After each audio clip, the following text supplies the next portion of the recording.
Voice of Tamil 24. கடந்த 2017ஆம் ஆண்டு நடிகை சமந்தாவை காதலித்து திருமணம் செய்து கொண்டார் நாக சைதன்யா. எனினும் இந்த ஜோடியின் திருமண வாழ்க்கை 4 ஆண்டுகளில் முடிவுக்கு வந்தது.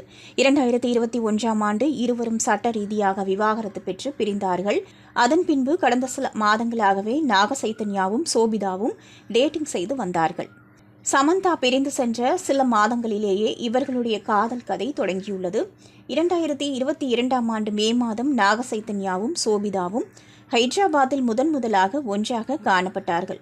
சோபிதா தனது மேஜர் படத்தை விளம்பரப்படுத்த அங்கு வந்தார். அதே மாதம் பிறந்த நாள் கொண்டாடுவதற்காக முடிவும் செய்திருந்தார்.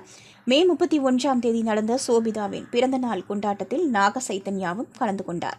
அப்போதுதான் அவர்களுடைய நட்பு ஆரம்பமானதும் அந்த நட்பு வலுவடைந்து காதலாக மாறியது. இறுதியில் அவர்கள் டேட்டிங் செய்ய தொடங்கினார்கள். கடந்த 2 ஆண்டுகள் உறவிலிருந்த இருவரும் ஒன்றாக வெக்கேஷன் கூட சென்றார்கள்.